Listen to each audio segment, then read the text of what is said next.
आपको दिखाने वाला हूँ रूपा जी रबारी, जिनको इतिहास के अंदर रूपला रबारी के नाम से जाना जाता है। उनका सारा का सारा इतिहास और उन लाइव जगह पर जाकर दिखाने वाला हूँ जहाँ पर कभी रूपला रबारी रहा करता था और किस जगह पर रूपला रबारी की हत्या हुई थी।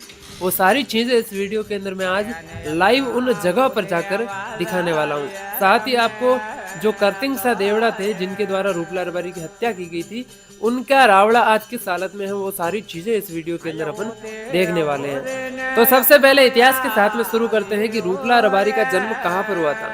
रूपला रबारी का जन्म सांचौर जिले के अंदर रानीवाड़ा तहसील में एक पाल नाम का गांव था। उस पाल गांव के अंदर रूपला का जन्म होता है। बचपन के अंदर ही उसके पिता की मौत हो जाती है। फिर उसका लालन पोषण उसकी माँ के द्वारा किया गया। माँ ने उसका लालन पोषण करने के लिए पास में एक गांव पड़ता है मालवाड़ा, वहां पर आकर वो रहने लगे। और वो एक जैन साधु थे जिनको यति नाम से जानते हैं। जैनों के अंदर जो जैन साधु होते हैं उनमें एक यति साधु होते हैं। वो तंत्र विद्या के अंदर काफी पारंगत होते हैं और कहते हैं कि उनके पास में रहकर ही रूपला रबारी ने उनसे तंत्र विद्या सीखी, जादू सीखा और वो फेमस हो गया। तरह तरह की जादू सीख गया था, वो लोगों के साथ में जादू करता था। फिर धीरे धीरे रूपला रबारी बड़ा हुआ।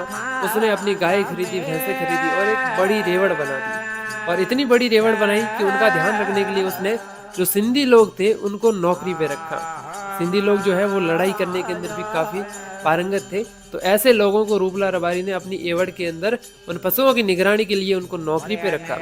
फिर एक बार क्या होता है कि इस क्षेत्र के अंदर, रानीवाड़ा क्षेत्र में अकाल पड़ जाता है। तो उस अकाल की स्थिति के अंदर रूपला रबारी अपने पशुओं को लेकर के सिरोही की तरफ बढ़ता है।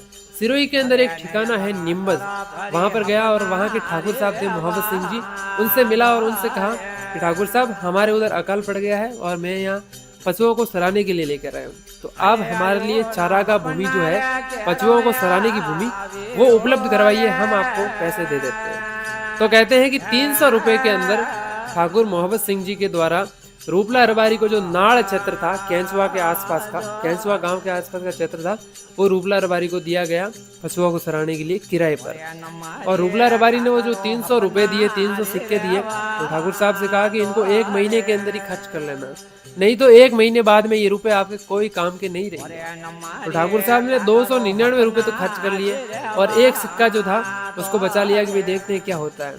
तो वो 1 महीना गुजरने के बाद में ठाकुर साहब ने जब उस सिक्के को देखा तो वो एक मिट्टी की ठीकरी बन गया था। तो ठाकुर साहब ने देखा कि भाई है तो ये जादूगर, कुछ न कुछ तो पहुंची हुई हस्ती है। और फिर क्या हुआ कि धीरे धीरे रूपला रबारी वहां रहते हुए काफी आक्रामक हो गया, ठीक है, और वो लोगों से डरता नहीं था।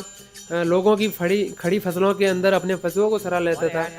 काफी उसने वहां पे उटपटांग हरकतें करनी शुरू कर दी रूपला रबारी ने। उससे काफी लोग परेशान भी हो गए। तो उस कैंचवा के पास में ही एक गांव है वड़वज के ठाकुर थे कीरत सिंह जी, जिनको करतिंग सा के नाम से जाना जाता है। तो उनकी उस समय में पेशी लगती थी। उस समय पेशी जो कोर्ट था वो माउंट आबू के अंदर था। तो वो वड़वज से होते हुए, कैंचवा से होकर के, जीरावल से होते ऐसे माउंट आबू जाते थे, ये उनका मार्ग था। तो एक बार क्या है, करतिंग सा वहां से जा रहे थे और रूपला रबारी और उनके बीच में बहस हो जाती है किसी बात को लेकर। बहस इतनी बढ़ गई कि करतिंग सा ने कहा कि मैं अभी तो पेशी पर जा रहा हूँ काम से, आने के बाद में आपसे देखेंगे, मिलेंगे और बदला लेंगे। तो वो पेशी से आए और उन्होंने अपने गांव में जाकर बात की कि भाई एक जो रूपला रबारी है उनसे वो ऐसे ऐसी दादागिरी कर रहा है, वो सारी बात है। तो कुछ दिनों बाद में ही रूपला रबारी एक दिन ऊंट पर बैठ करके उस करतिंग सा के रावड़े के अंदर आ गया और रावड़े के अंदर आकर के उसने वहां पर बहुत सारा भला बुरा बोला। उसमें कहते हैं कि करतिंग सा रावड़े के अंदर मौजूद नहीं थे, लेकिन शाम को जब करतिंग सा घर पर आए तो जो घर में महिलाएं वगैरह थी उन्होंने बात बताई कि आज रूपला रबारी ऊंट पर बैठ कर आया था और भला बुरा बोल करके गया है। करतिंग सा का गुस्सा दोगुना हो गया कि उस दिन भी बहस हुई और आज ये घर तक आ गया है, अब तो पानी जो है वो सर से ऊपर जा रहा है। फिर क्या है, करतिंग सा ने जो रहुआ के ठाकुर लाल सिंह जी थे उनसे सारी बात बताई कि अब तो रूपला रबारी का कुछ तो कुछ करना पड़ेगा, ये ऐसे मानने वाला नहीं है, उसको सबक सिखाना पड़ेगा। और कहा कि मैं इसको, कीरत सिंह ने कहा कि मैं रूपला रबारी को मारूंगा। तो रहुआ के ठाकुर थे लाल सिंह जी, उन्होंने मना किया कि देखो मारना नहीं है, अगर मारेंगे तो अपनी जागीरें जब्त हो जाएगी, अपनी जमीन वमीन सब चली जाएगी। उसको सिर्फ सबक सिखाना है और इसके लिए ऐसा करते हैं कि उसका नाक काट देते हैं। तो नाक काटने के बाद में अपना जो है वो बदला पूरा हो जाएगा और इसको सबक मिल जाएगा और ये यहाँ से चला जाएगा। तो उन्होंने क्या किया, योजना बनाई कि रूपला रबारी को सबक सिखाना है, लेकिन अकेले तो वो जा नहीं सकते क्योंकि रूपला रबारी के पास में बहुत सारे आदमी हैं, सिंधी लोग हैं और वो लड़ने के अंदर भी माहिर है। रूपला रबारी खुद अपने पास में बंदूक रखता था, तलवारें रखता था, तो अकेले में जाना वहां पर ठीक नहीं। तो क्या किया, उन्होंने टीम बनाई, टीम के अंदर काफी सारे भीलों को रखा और राजपूतों को भी रखा और कहा कि अब रूपला के जो बाड़े हैं वहां पर जाकर उस पर हमला करेंगे। लेकिन रूपला रबारी कौन से बाड़े में सोता है, कौन से बाड़े में रहता है, उसका पता लगाने के लिए, क्योंकि रूपला रबारी के पास में बहुत सारे पशु थे और बहुत सारे बाड़े भी थे, 6-7 बाड़े थे, तो कौन से बाड़े में रूपला रबारी सोता है उसका पता लगाने के लिए वहीं वड़वज का एक नाई था जिसका नाम था, कहते हैं कि सवाराम।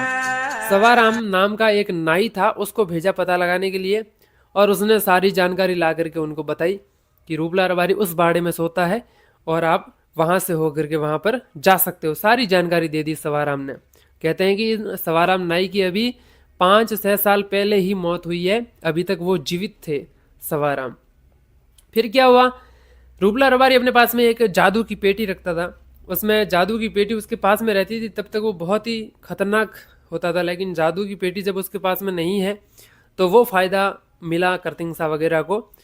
उन्होंने क्या किया कि जाते ही जहाँ पर रूपला रबारी सोया हुआ था और जहाँ पे उसकी झोपड़ी थी उस झोपड़ी के अंदर आग लगा दी और उसकी जो जादू की पेटी वगैरह थी वो भी अंदर ही रह चुकी, रूपला उसको ले नहीं पाया। और वहाँ पर जब उनके बीच में आमने सामने की लड़ाई हुई, उन सिंधियों के बीच में, रूपला रबारी के बीच में और भीलों के बीच में, तो रूपला रबारी कहते हैं कि अपनी तलवार निकाल करके, एक भील था जिसका नाम था दरगाराम के हाथ पर वार किया और उसको काफ़ी घायल कर दिया। तो ये चीज़ देखी हिंदू राम नाम के एक भील ने, जो कि दरगाराम का भाई था।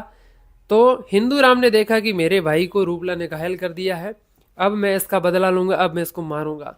उसने करतिंगसा से कहा कि आपका रावड़ा जाए तो जाए, आपकी जागीरें जब्त हो तो हो, मैं तो मेरे भाई का बदला लूंगा।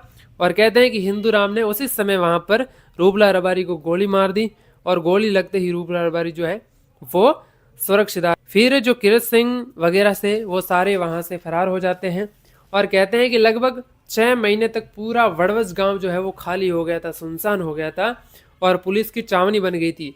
जो आसपास की पुलिस थी वो सारी वहां पर डेरा लगा करके बैठ गई थी वड़वज गांव के अंदर और 6 महीने तक खाली हो गया था।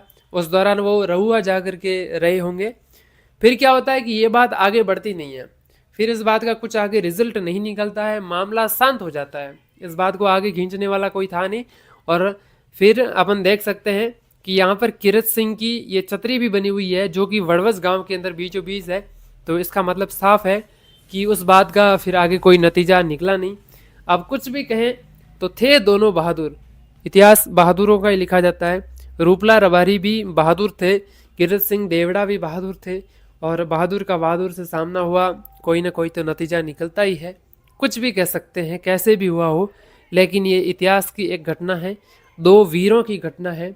वीर रूपला रबारी भी थे, करतिंगसा देवड़ा भी थे। तो ये थी एक अपने नज़दीक की बात जिसको मैंने आपको बताया है। और ये है वो स्थान जहाँ पर कहते हैं कि रूपा जी रबारी को मारा गया था और इनका यहाँ पर एक छोटा सा मंदिर देवड़ी भी बना हुआ है, आप देख सकते हो। और इनके पास में ये बेर का एक पुराना वृक्ष भी है। तो ये सारी चीज़ें मैंने आपको लाइव जा करके दिखाई है।